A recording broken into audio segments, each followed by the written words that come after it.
Bon, on va commencer. Donc c'est une petite présentation qui va plutôt bien tomber pour avant le repas, parce que ça se veut plutôt léger sur la forme. Sur le fond, j'espère qu'il y a quand même deux trois messages à retenir. Euh, je vais peut-être finir un peu plus tôt, je vais voir, parce que j'ai 3/4 d'heure au lieu de 35 minutes. Euh, voilà, donc je vais parler d'un projet perso, un side project que j'ai fait là sur lequel j'ai travaillé depuis le début de l'année. Donc pas du tout dans le cadre de mon travail, bien qu'il y ait quelques liens avec ce que je fais quotidiennement. Donc je vais commencer par me présenter. Donc je suis Nicolas Deverge. Je travaille dans une société toulousaine qui s'appelle Equito. Ce que je fais chez Equito, je fais du Lean Startup. Je continue et je fais toujours de la programmation. Je le revendique, je suis développeur. Et on fait du Lean Startup en fait parce que chez Equito, on est en train de devenir accélérateur de startup à Toulouse. Donc ça veut dire il y a des entrepreneurs qui viennent nous voir et on les accompagne pour leurs projets, quoi. Donc à la fois sur la recherche de financement, sur le prototypage, sur la méthode, sur tout un tas de sujets. Et moi en particulier sur le côté Lean Startup. Donc je vais vous présenter un petit peu ce que c'est Lean Startup là par rapport à dans le cadre de mon expérience là. Donc du coup, je suis aussi un micro-entrepreneur. Bah, de temps en temps, voilà, je me lance dans des petits projets le week-end qui marchent ou qui marchent pas. Donc là, c'est un des projets que je vais vous présenter. Donc, comme tout produit ou toute société qu'on veut monter ou toute start-up, en fait, généralement, on lance un produit, c'est pour répondre à un problème. Enfin, parce que si vous ne résolvez pas de problème, vous allez avoir du mal à trouver des clients, quoi. Donc, j'y reviendrai un petit peu après sur ça, parce que c'est quand même super important. Sinon, c'est ce qu'on appelle du nice to have. Il est bien ton projet, c'est sympa, c'est fun, mais ça sert à rien, je suis pas prêt à payer, parce que bon, voilà. Donc, c'était quoi le problème? Donc, c'était à Noël l'année dernière.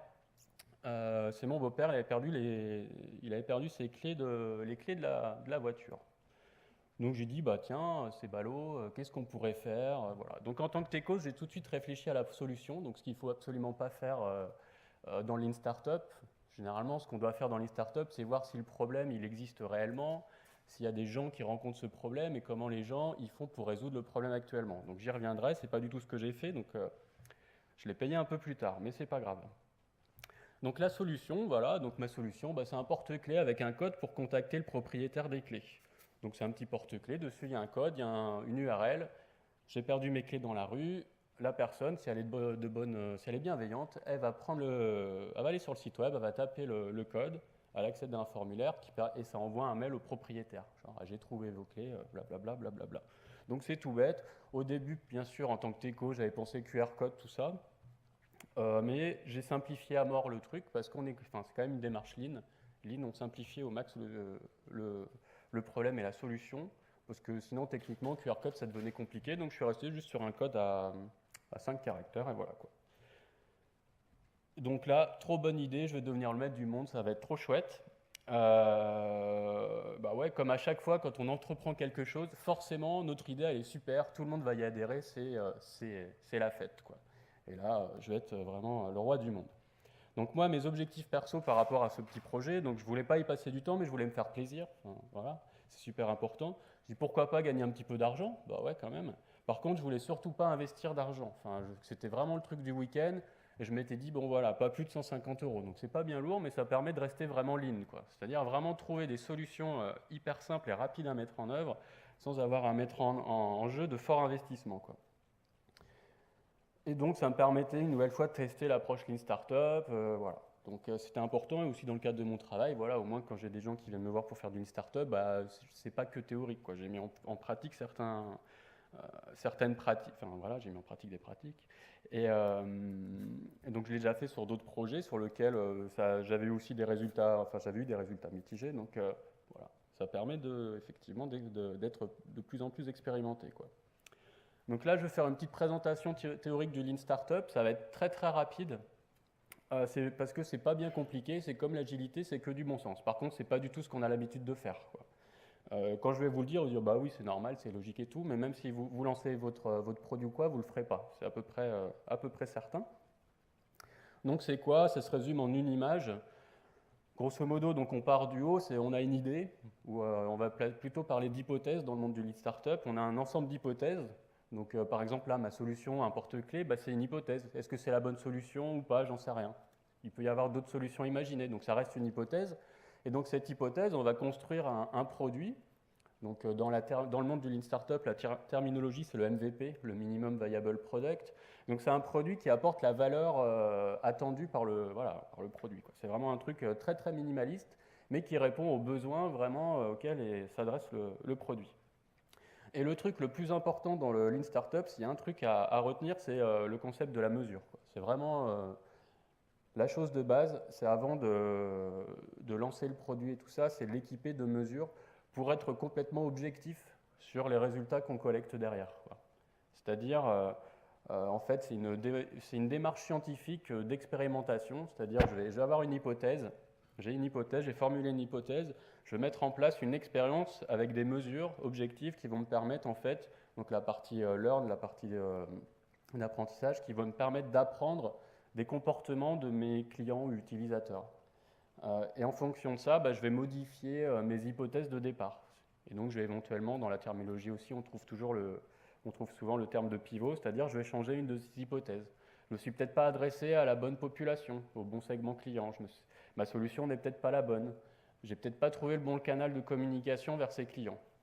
Et donc ça, à chaque fois, chaque élément, c'est une hypothèse qu'on va tester et qu'on va essayer de tester très rapidement. Quand je dis très rapidement, ça veut dire on va essayer de mettre en place un produit, une solution très très minimaliste. Et donc c'est là où on est très lean, c'est-à-dire on essaie vraiment de réduire le truc à la plus simple expression. Donc là, dans la suite de présentation, je vais vous expliquer ça, moi, comment j'ai mis en place ça par rapport à mon petit projet de porte-clés. Donc, et quand dans la littérature Lean Startup, ce qu'on trouve, c'est 3 étapes quand on monte une startup, quoi, grosso modo. Donc ça, c'est plutôt le Lean Startup, c'est Eric Ries en 2010 qui a sorti un bouquin et tout ça, mais qui s'est basé sur des travaux de Steve Blank, qui avait sorti Four Steps to Epiphany, qui est un bouquin sur le Customer Development. Enfin, voilà, je ne vais pas rentrer dans les détails, mais grosso modo, il y a 3 étapes clés qui sont la première étape, c'est le Problem Solution Fit. Savoir, est-ce qu'il y a un problème déjà? Voilà, est-ce qu'il y a vraiment un problème? Est-ce que ma solution à ce problème-là est la bonne? Donc déjà, s'assurer, ça c'est la première étape.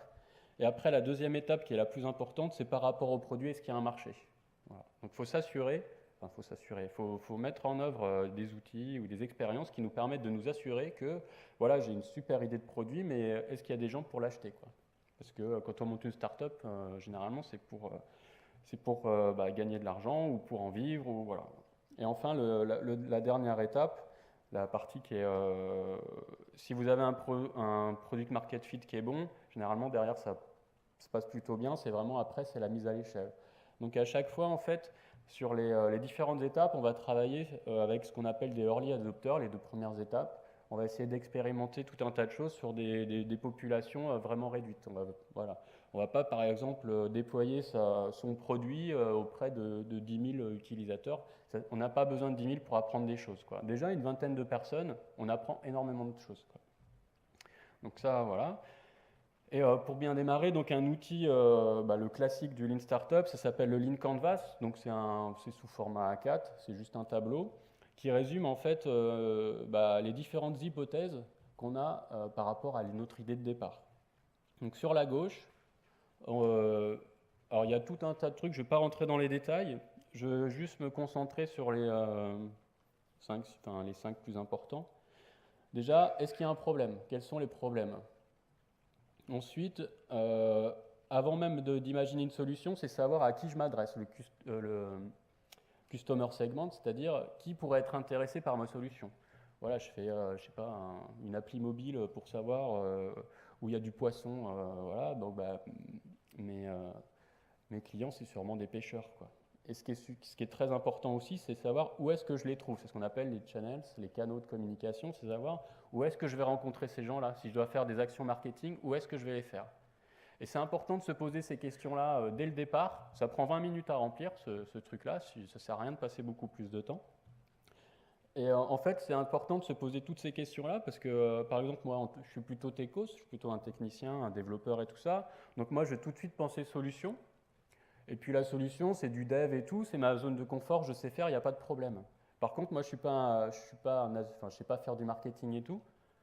Et donc, c'est plutôt l'aspect qui est risqué dans mon produit. Et donc, ce qui est important, c'est de tester d'abord les choses sur lesquelles on n'est pas à l'aise, quoi. Parce que de toute façon, si on ne le fait pas maintenant, on le fera plus tard. Ça ne marchera pas, admettons. Bah, tout ce qu'on aura fait avant, tout notre dev, tout notre produit qui est super top, super couverture de test, etc., bah, ça ne sert à rien parce qu'on n'arrive pas à le vendre de toute façon. Donc il faut essayer de mettre en place des solutions, des artifices, des MVP qui nous permettent de tester certaines hypothèses qui sont formulées dans ce tableau-là, quoi. Et donc après, bah, ce qu'il y a, c'est la valeur le Unique Value Proposition. Donc c'est vraiment le cœur du produit, qu'est-ce qui fait. C'est aussi pour se dire, on ne va pas faire un produit qui a plein de features et qui résout plein de trucs. Non, on va essayer de se concentrer déjà sur la feature qui apporte le plus de valeur à notre utilisateur. Donc moi, mes hypothèses de départ, c'était assez simple. Je juste fait partie sur les 4 d'expérience. Je sais que les 4 thèmes les plus compliqués, ceux qui sont vraiment les 4 thèmes qui sont les plus importants à vérifier, c'est le problème. Donc moi, le problème, voilà, c'est perdre ses clés dans la rue. Donc c'est pas perdre ses clés quand je sors de chez moi. Là maintenant, il y a plein de porte-clés connectés qu'on trouve là, avec un petit radar là. C'est une appli iPhone ou mobile. J'ai perdu la clé chez moi, où est-ce qu'elle est, quoi. Et donc il y a un porte-clés Bluetooth là, je sais pas quoi. Il y a un petit radar qui dit bah c'est par là et on cherche la clé. Moi non, je les ai perdus vraiment dans la rue, quoi. Donc c'est un autre problème. Donc moi, la solution, c'est ce que je disais, un petit porte-clés avec un code. Le segment client, là je suis au départ, je dis bon, c'est bon, tout le monde est concerné, tout le monde a des clés, voilà, enfin normal, quoi. Tout le monde flippe un peu de perdre ses clés, trop facile. Et puis si, il faut quand même réfléchir aux moyens d'atteindre ces gens. Je ferai du AdWords, ça marche, pas de problème. Donc ça, c'est le départ, voilà, donc j'y reviendrai.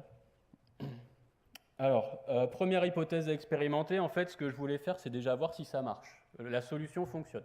Donc, c'est pas ce qu'on devrait faire, mais c'est pas grave. Voilà. Moi, donc, mon UVP, là, mon Unique Value Proposition, c'est vos clés perdues reviennent chez vous. Donc, je voulais déjà tester ça. Donc, comment j'ai fait? Donc, je me lance en mode expérimentation. Donc là, je fais la boucle que je vous ai montrée tout à l'heure. Donc, mon hypothèse, c'est ça. Je lance l'expérimentation, donc c'est qu'est-ce que je vais faire? Je vais semer des clés dans la rue avec mon fameux porte-clés, quoi. Donc je suis allé voir les cordonniers ou les gars qui font les doubles de clés, savoir s'ils n'en avaient pas qui avaient en trop, qui jetaient et tout, et puis dans mon entourage, tout ça, donc j'ai trouvé un paquet de clés. Et la mesure, c'est simple, donc là je suis dans le mode mesure, qu'est-ce que je vais mesurer? Je vais mesurer le nombre de clés qui ont été rapportées ou retrouvées sur lesquelles j'ai eu un contact par rapport à ce que j'ai semé dans la rue, quoi. Enfin, simple, quoi. Donc j'ai fait ça plutôt à Toulouse. Ce qu'il faut, c'est un MVP. Donc mon premier MVP, donc un porte-clés qui répond à la demande. Voilà, je l'ai là.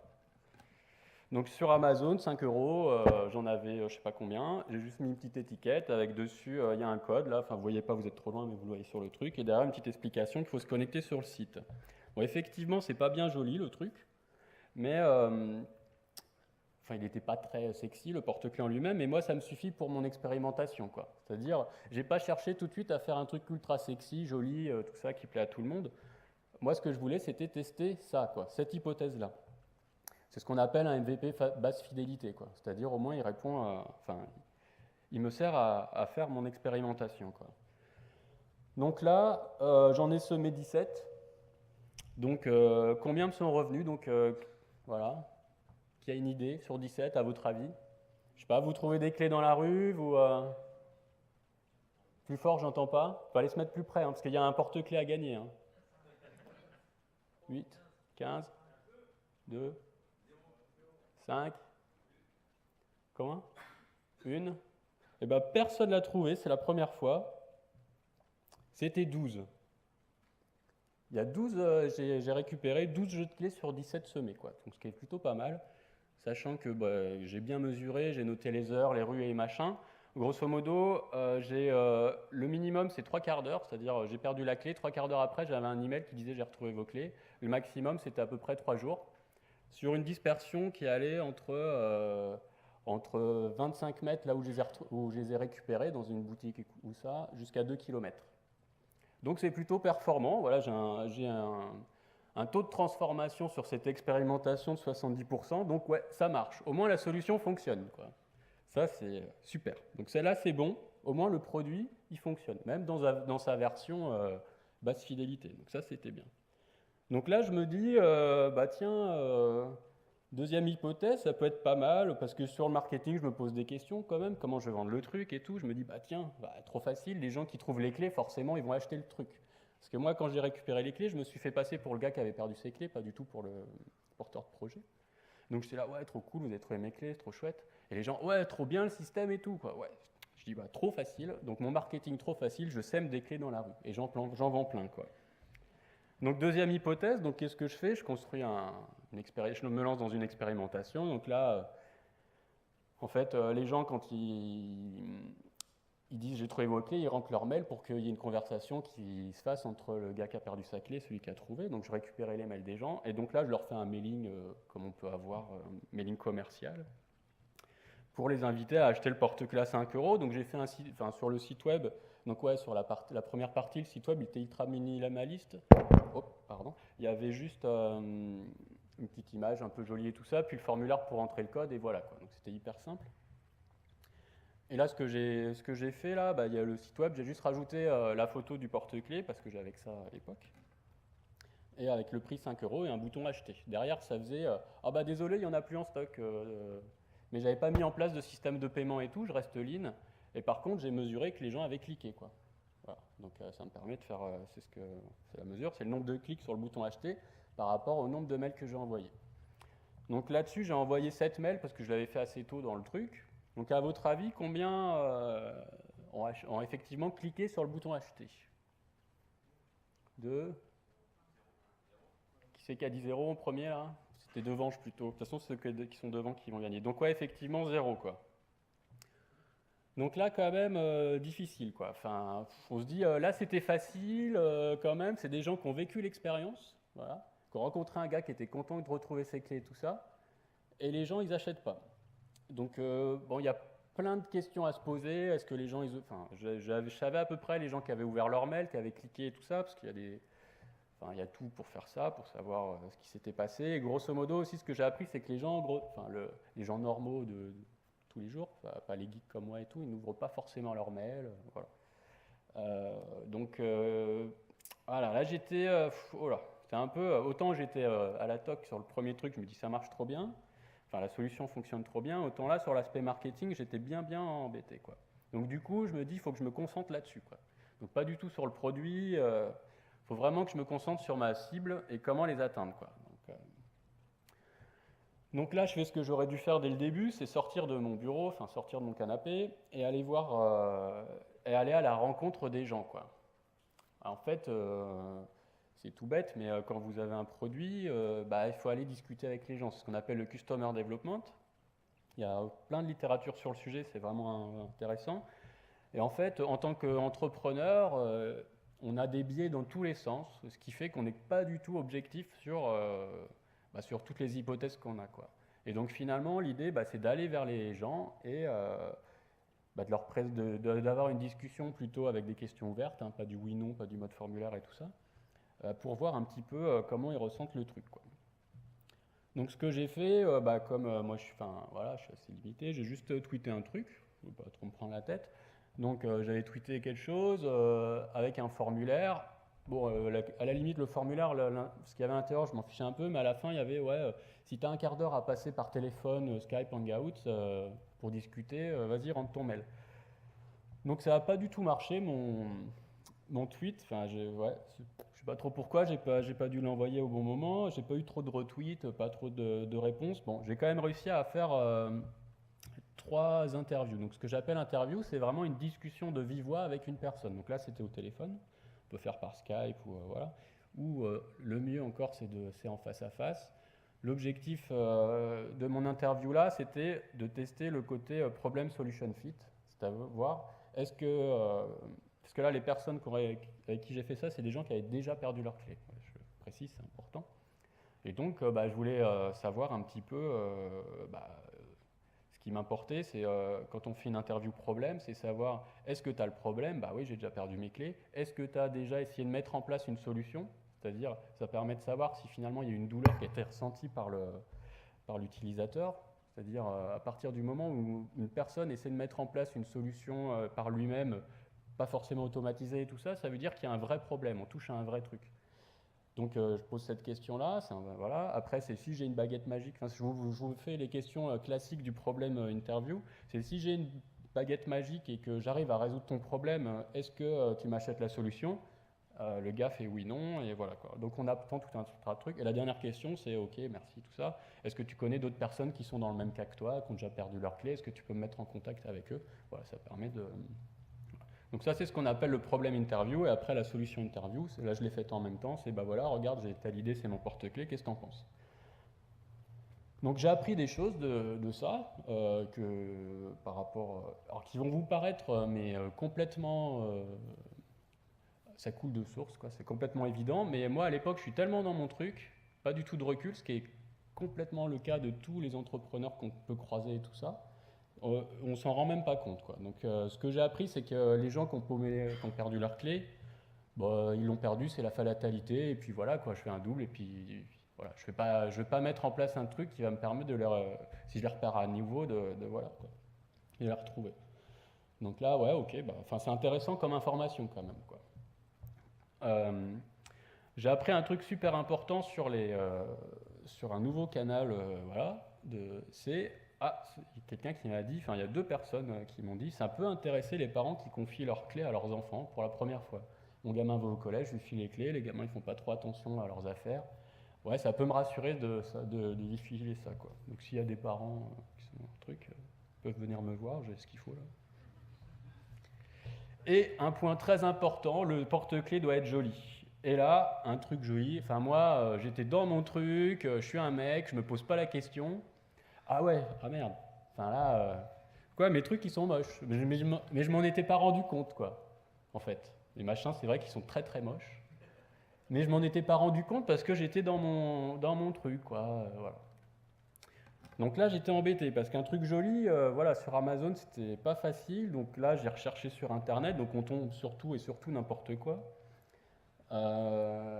Et puis là, c'est de l'achat en volume, et sinon, on a des prix unitaires qui sont trop élevés.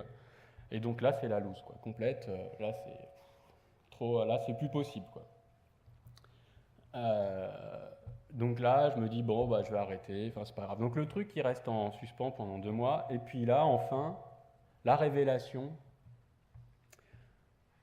Je vais au Fab Lab et je découvre la découpeuse laser, quoi. Et là, c'est vraiment le top. Donc le Fab Lab, pour expliquer pour ceux qui ne savent pas, donc il y en a à Toulouse, il y en a dans la majorité des grandes villes. Grosso modo, c'est une association, c'est un lieu même, enfin, qui est géré par une association dans lequel on peut trouver tout un tas de matériel industriel qu'on peut pas trouver, enfin, auquel on n'a pas accès forcément facilement. Et c'est c'est le repère des makers, c'est pour faire des choses, quoi. C'est pour construire des choses. Donc par exemple, le truc classique des Fab Labs, c'est les imprimantes 3D. Voilà, dans les Fab Labs, on a des imprimantes 3D, c'est pour ça qu'ils sont connus. Mais bon, les imprimantes 3D, on ne peut pas en faire grand-chose. Par contre, ce qu'ils ont, c'est des découpeuses laser. Et ça, c'est magique. Ça permet de découper tout un tas de matériaux, du plexi, enfin, du plastique, du bois, du carton, tout un tas de trucs. Et c'est assez simple à utiliser. Et donc là, c'était la fête, trop bien. Là, je me dis, allez, je tiens le porte-clés joli, quoi. Enfin. Donc là, il y a une formation qui est dispensée toutes les semaines, 2 heures, une formation pour expliquer comment marche la découpe laser. Donc l'extracteur, il est là. Là, tu mets la soufflerie parce que c'est fait de la poussière, sinon tu attrapes le cancer. Enfin voilà. Après, vous êtes vraiment. Enfin, le principe du Fab Lab, c'est vraiment l'auto-organisation. Il n'y a aucun planning d'utilisation des machines, c'est chacun se débrouille, on se met d'accord et tout ça. Donc c'est assez intéressant aussi d'aller voir ce qui s'y passe, il y a plein de choses. Donc le Fab Lab, c'est vraiment super, quoi. Donc j'ai acheté du plexi, bien sûr, donc voilà. Donc au Fab Lab, ils avaient un petit présentoir avec des échantillons de plexi, donc j'ai regardé tout ça. Le problème, c'est sur un truc qui s'appelle Inventable, là. C'est aux États-Unis, et les frais de port, c'était 70 € parce que c'est du FedEx ou je sais pas quoi, donc c'était un peu le hasard. Mais j'allais en voyage de noces à New York à ce moment-là, donc je me suis fait livrer le truc à l'hôtel à New York, et donc ma femme très contente, j'ai ramené une valise de plexi, quoi. Non, mais c'est vrai, hein, c'est pas. Et je me suis pas, ils ont rien dit. Enfin, je me suis pas fait fouiller à la douane, nickel. Donc après, bah, c'est parti, je grave et je découpe. Donc on voit pas bien parce que ça fait un peu de poussière la découpe laser, hein. Donc là, c'est en fait, ça grave, on met sa plaque. On a fait le truc sur Illustrator, vectoriel, machin. On fait imprimer, enfin, il y a quelques paramètres à rentrer. Ça grave et après, ça découpe. Et là, par exemple, ça, voilà, ça c'est une plaque de plexi, ce que j'ai découpé, voilà. Donc c'est vraiment, c'est super précis, c'est vraiment chouette. Et après, voilà le résultat. Alors attention, roulement de tambour. Tadam. Voilà ce que j'ai réussi à créer avec mes petites mains. Voilà. Bon, là, j'ai fait une super photo, séance photo avec un copain qui avait du matos, où j'avais fabriqué une boîte de lumière avec du papier calque et tout. Enfin voilà, on a fait un truc plutôt pas mal. Il y a le petit Lego hein, pour les. Donc voilà, enfin, je suis super fier de ce que j'ai réussi à faire avec mes petits doigts musclés, parce que je fais de l'informatique où je suis dans plutôt le virtuel et tout, et là j'ai quand même créé un truc physique, quoi. Donc j'en ai là, vous pourrez les voir. Enfin, c'est ça, voilà, là il y en a un, voilà, c'est ça. Et j'étais trop fier de moi, quoi. Je le dis parce que quand même j'ai construit quelque chose, quoi. Donc là, se posait aussi la question du prix. Donc j'avais fait arbitrairement là, les 5 euros sur le truc joli, donc forcément qui s'est pas, enfin le truc pas joli qui s'est pas vendu. Donc là, la question du prix, c'est toujours délicat parce que bah, l'approche générale, c'est les gens, ils font le prix de revient et puis ils font fois je sais pas combien et puis voilà. Et en fait, non, moi je suis agile, voilà, je fais de l'agilité, c'est la valeur quoi, qui compte. Donc là, j'ai utilisé une méthode bon, qui a ses détracteurs, mais de toute façon, quand il est question de prix, c'est toujours compliqué. C'est la méthode de Van Westendorp, je ne sais pas le dire, où on pose grosso modo 4 questions. C'est à quel prix considères-tu que ce produit ne peut pas être de bonne qualité? C'est-à-dire à ce prix-là, il est tellement pas cher que je ne peux pas l'acheter. C'est parce que le prix d'un produit, par exemple, un iPhone, c'est super cher, il pourrait le faire beaucoup moins cher, mais s'il est pas cher, il est pas bien, quoi. Enfin, donc c'est un petit peu ça. Donc c'est cette question-là. Après, c'est à quel prix tu considères que ce produit est vraiment une bonne affaire? C'est-à-dire, ah ouais, là, j'ai la qualité et c'est pas cher, j'achète, quoi. Et après, à quel prix tu considères que ce produit commence à être cher? C'est-à-dire, c'est pas hors de question, je vais l'acheter, mais je réfléchis un peu quand même. La dernière, c'est à quel prix? C'est hors de prix, quoi. Donc là, grosso modo, donc j'ai fait ça auprès d'une dizaine de personnes, ça nous donne des graphiques, machin, et on a un prix médian. Voilà. Donc là, le prix médian, c'était, je suis tombé sur 10 euros. Voilà. Sachant que 10 euros l'unité, mais après, en fonction du nombre, c'est dégressif et tout ça, quoi. Parce que si on achète pour toute la famille, ça fait cher. Ce qui s'était passé aussi quand j'avais fait, enfin la petite anecdote, quand je faisais ma gravure au Fab Lab, là, un samedi, je fais ma petite gravure et tout, il y avait des gens il y a souvent des gens qui viennent visiter, donc c'est plutôt des gens, la cinquantaine, plutôt qui connaissent pas la technique, tout ça, qui avaient entendu sûrement à la télé parler des Fab Labs, de l'imprimante 3D, qui venaient voir à quoi ça ressemblait et tout. Ils m'ont demandé ce que j'étais en train de faire, je leur ai expliqué tout ça, et la personne elle m'a donné 10 euros pour m'acheter mon porte-clés, j'étais trop content. C'était ma première vente. Non mais donc voilà, enfin, et je cherchais pas à lui vendre, hein. C'est lui, il a dit, oh, c'est bien. Bon, peut-être qu'il voulait un souvenir du Fab Lab, je sais pas, mais voilà quoi. Donc là après se pose la question du packaging et envoi, bah ouais, parce que là on est dans du physique, donc il faut envoyer le truc. Et surtout, les 3 personnes que j'ai interviewées, pour les remercier, je voulais leur envoyer un porte-clés, puis ça me permettait d'expérimenter un peu le truc. Donc bah, j'achète des enveloppes matelassées, j'achète tout, je mets dans l'enveloppe, je mets un petit mot perso parce que voilà, j'envoie ça. Et là, trop facile, je me dis, bon, enfin, pas de problème, quoi. Et en fait, bah là, un fail, quoi. Donc sur les 3 que j'ai envoyés, il y en a 2 qui étaient cassés. Pourtant, c'est costaud le truc, hein. Moi, à la main, j'arrive pas à le casser. En fait, j'avais mis l'anneau à l'intérieur enfin la boucle à l'intérieur du truc et dans les machines de la poste. Donc, je sais pas si, je sais pas. Ça a cassé le truc. Bon, voilà, bon, j'ai appris que voilà, fallait que je mette l'anneau à côté, puis c'était bon, quoi. Mais bon, ça répond toujours pas à mon problème, voilà. Donc là, pas du tout lean, hein. C'est-à-dire j'ai continué à faire le produit alors que j'avais pas de clients et tout, mais c'était trop cool d'aller au Fab Lab et de faire la gravure, la découpe laser, quoi. Je me suis fait plaisir, là. Alors que ça servait à rien, mais bon, c'est pas grave. Enfin, à l'époque, je me disais pourquoi pas, quoi. Donc là, je me dis, bon, ouais, on va faire de l'A/B testing. A/B testing, c'est voir, A/B testing, c'est une technique où, grosso modo, on met nos clients ou prospects devant, enfin, on fait 2 groupes de clients, et il y a un groupe qu'on met devant par exemple une page web, et puis un autre groupe sur à peu près la même page web, il y a juste un truc qui a changé, et ça nous permet de savoir un petit peu lequel est le plus performant. Et donc on itère comme ça en faisant des micro-changements, et ça nous permet d'apprendre des trucs. Donc là, comme j'avais appris que ça pouvait intéresser les parents d'ados, là, je fais, bon allez, on va faire un parent d'ado contre n'importe qui. Donc pour faire ça, ce que j'ai fait, j'ai fait des pubs ciblées sur Facebook. Donc sur Facebook, comme AdWords, enfin voilà, on peut faire des pubs. Quand je dis ciblées, c'est-à-dire Facebook, on peut lui dire je veux des gens qui ont des enfants entre 8 et 12 ans, ou voilà quoi, des gens de 45 ans. Voilà. Et donc le truc, il va apparaître sur ces profils-là. Ouais, c'est assez flippant quand on voit le truc. Et donc là, vous ne le voyez pas, mais il y a deux textes différents. Il y a sur la gauche, là, c'est celui un peu pour tout le monde, c'est un porte-clés joli et malin pour ne plus perdre vos clés. Et l'autre, c'est n'ayez plus peur de confier vos clés à votre enfant. Donc en plus, jouez bien sur le truc de la peur. Là, c'est mon truc en ce moment. Je me dis, ça va cartonner. Et donc, c'est tout. Après, le reste, j'ai ce qu'on appelle un call to action. C'est un bouton qui renvoie sur le site. Et donc, moi, derrière, je mesure, en fait, ce qui se passe, quoi. Et je mesure lequel va le plus loin dans l'entonnoir pour le même budget. C'est-à-dire, j'avais mis 15 € sur chaque pub. Et ce que j'appelle l'entonnoir, c'est grosso modo, c'est le workflow.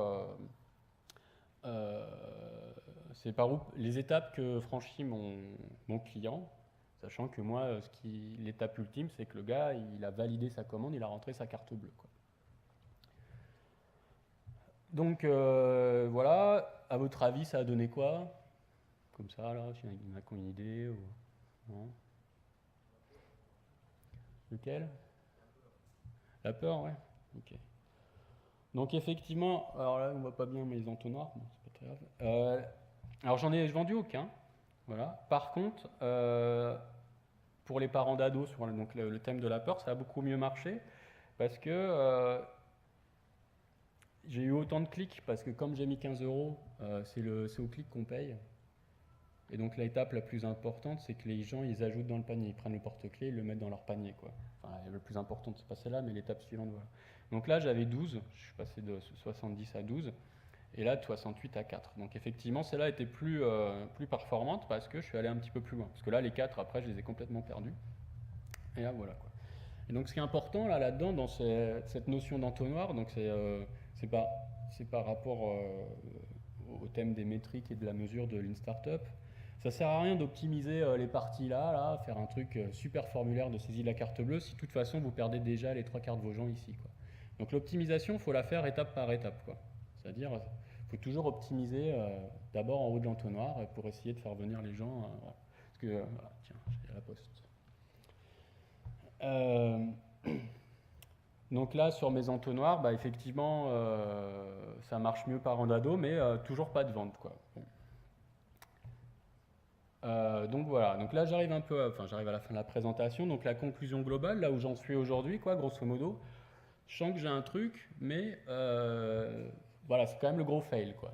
Alors quand je dis je sens que j'ai un truc, c'est qu'en fait, la vente sur internet, ça marche pas du tout, enfin moi dans mon cas. Par contre, quand j'en parle à des gens que je croise, que je connais pas forcément et tout, c'est régulier que les gens, ils me sortent 10 €, ils me prennent un porte-clés, quoi.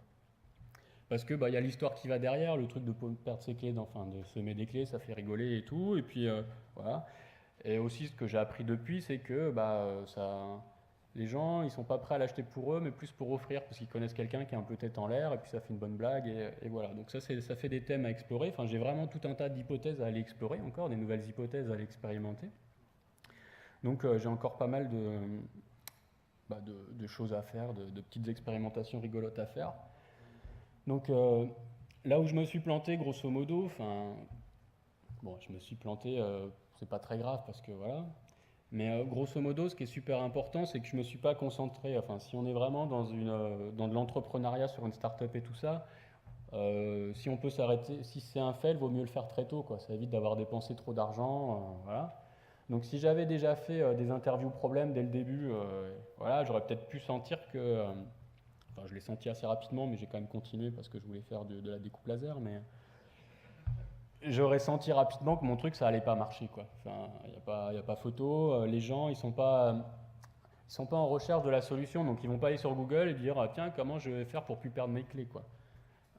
C'est plutôt, il faut que ce soit à moi de pousser, faire du marketing poussé plutôt qu'eux viennent vers moi, quoi. Donc là, ça veut dire des moyens. Voilà. J'ai essayé de faire des campagnes AdWords avec des mots-clés différents. J'ai essayé de jouer sur le tarif et tout. Pour l'instant, il n'y a rien qui marche. Vraiment sur le côté froid d'Internet, quoi. C'est-à-dire que les gens, ils sont devant Internet, il y a des questions, enfin à chaque fois j'ai toujours la même question, bah, la Poste ils font déjà ça, enfin il y a tout un tas de trucs, j'ai essayé sur ma page explicative, j'ai essayé de démystifier un petit peu tout ça, mais de toute façon pour l'instant ça marche pas, quoi. Clairement, j'en vends pas du tout, voilà. Donc c'est là où il faut faire vraiment attention quand on a une idée, plutôt que se lancer sur sa zone de confort et faire les trucs qu'on sait faire et se dire ça avance. Bah non, c'est se concentrer sur les trucs qu'on ne sait pas trop faire et s'assurer que bah, effectivement il y a vraiment un marché par rapport aux problèmes qu'on souhaite résoudre, quoi. Donc bah là, Product Market Fit, bah voilà, c'est là où là je fais un gros fail. Autant problème solution ça a marché. Par contre Product Market Fit, c'est là que j'ai fait un gros fail où bah il n'y a pas de marché, j'ai pas trouvé le marché, où j'ai pas trouvé le bon moyen d'adresser ce marché-là.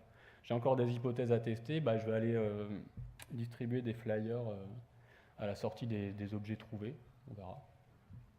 Mais voilà, enfin, je vais faire des trucs. Pour faire les flyers, les flyers, c'est marrant parce que parmi ceux qui ont trouvé mes clés, il y en a un, c'est un illustrateur de BD et tout ça. Il m'a proposé gratos, il trouvait le truc marrant. Il m'a dit, bah, je te fais les flyers gratos. Donc, voilà. Non, mais c'est le côté, on parle un petit peu de ce qu'on appelle l'effectuation en ce moment. Enfin, j'en ai pas parlé là sur le truc. Côté effectual, c'est-à-dire il y a des choses qui arrivent auxquelles on ne s'attendait pas et c'est plutôt des bonnes choses et donc il faut savoir rebondir. C'est un peu le côté opportuniste du truc, quoi. Et donc je suis un peu dans cette approche-là, plutôt attendre un peu les opportunités qui se présentent. Après, il y a plein de gens qui m'ont donné d'autres idées, qui m'ont dit tiens, pour faire des trucs pour les chiens, voilà, pourquoi pas, mais j'ai pas envie non plus d'y passer, moi dans mon contexte, c'est pas quelque chose où je vais y passer énormément de temps, quoi. Et la troisième étape, bah là, j'y suis pas, quoi, parce que de toute façon, j'ai pas réussi à trouver mon marché. Donc par rapport à mes objectifs perso, bah ouais, je me suis fait plaisir, et je le fais encore parce que ne serait-ce que de venir en parler, bah, c'est sympa, quoi. Gagner un peu d'argent, donc je dois être à peu près à l'équilibre. Voilà, par rapport à ce que j'ai pu dépenser, voilà, mon budget de 150 euros, je dois être à 200 euros avec les pubs et tout. Donc j'ai un peu dépassé mon investissement initial, mais c'est par rapport à ce que j'ai pu gagner. Je réinvestis ce que j'ai pu gagner. Donc avec les ventes à droite à gauche, j'en ai vendu un peu plus d'une vingtaine, je pense. Donc voilà. Et ça m'a permis encore une fois de tester l'approche Lean Startup en me disant vraiment les trucs importants. J'avais fait un autre projet l'année dernière qui est toujours en cours et je suis en train où j'ai pivoté tout ça. Et la première chose que j'avais raté sur le premier projet, où là c'est un peu le cas aussi, c'est le côté problème. Est-ce qu'il y a un vrai problème par rapport au truc, l'identification du problème, et aussi et surtout c'est l'identification du customer segment. Là je suis en train de faire un pivot du customer segment, c'est-à-dire le problème, je m'adressais pas aux bonnes personnes. Là je suis en train de pivoter sur l'autre projet, où là il y a plus de sens par rapport à d'autres personnes, quoi. Donc ça m'a quand même permis encore une fois de m'expérimenter sur le côté d'une startup. Et donc globalement, là, ce que j'ai appris là, sur ce projet-là, bon, j'avais jamais fait de vente en ligne sur Internet. Je pense pas que j'en referai, parce que c'est super chaud de vendre des trucs en ligne, quoi. Enfin, voilà. C'est un métier. Là, en plus, moi, je suis sur vraiment une niche où je sais même pas trouver les clients. Donc là, il y a un problème de confiance, il y a plein de trucs qui font que voilà, c'est assez compliqué.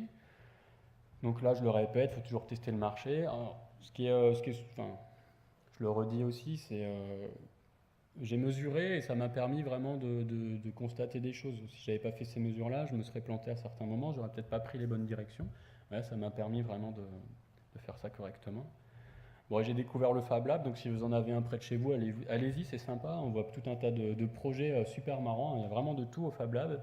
Il y a même des mecs qui font de la bio, ils font pousser des trucs, on ne sait pas trop ce que c'est. Enfin, c'est assez sympa. Il y a des gens qui font des tampons. Enfin, on trouve vraiment des projets. Il y a pas mal d'artistes ou des architectes, mais il y a aussi des gens qui ont des petits projets. Il y a pas mal de gars qui font de la découpe pour faire des drones ou je sais pas quoi. Mais c'est toujours, à chaque fois que j'y suis allé, je suis toujours tombé sur des gens assez intéressants, assez marrants. Donc ce qui est super important aussi, c'est se faire plaisir. Il reste 5 minutes, donc de toute façon j'ai fini. Donc voilà, pour Noël, n'oubliez pas, un cadeau original, des porte-clés, voilà, il y a l'adresse du site. C'est la minute réclame. Voilà, merci pour votre attention. Si vous avez des questions. Oui. Est-ce que tu as déjà pivoté sur ce projet-là? Non, là je le laisse un peu en stand-by en fait. C'est-à-dire, je ne vais pas investir beaucoup plus de temps, je vais plus voir s'il y a des gens qui viennent me proposer des choses ou quoi. Après, je le maintiens parce que j'ai vendu des porte-clés, donc j'ai un SLA à respecter, c'est-à-dire voilà, faut que les gens qui trouvent les clés des personnes qui les ont perdues, voilà, faut qu'ils puissent accéder au site et tout. Ça me coûte pas cher du tout, donc il n'y a pas de souci. Du moment que je vends 3 porte-clés par an, c'est bon. Donc pour l'instant, je le laisse en stand-by pour me consacrer à d'autres choses. Et puis après, peut-être plus tard, me viendra une idée par rapport à ça. Le coup d'aller faire des flyers et d'aller voir les objets trouvés, je le ferai, mais plus tard, quoi. Enfin, je verrai comment ça se passe. Quel est le pas de temps? Là, ça a démarré Noël l'année dernière. Voilà, et là, c'est l'état tel que aujourd'hui, quoi. L'état aujourd'hui, là en octobre. Voilà. Après, grosso modo, en temps passé, ça a dû me prendre, j'ai dû y passer vraiment en charge à 7 jours quoi, sur l'année. Le dev, tout ça, le Fab Lab, c'est 4 jours, 4-5 jours, il n'y a rien. Enfin, au niveau dev, web et tout, il n'y a rien, c'est minimaliste.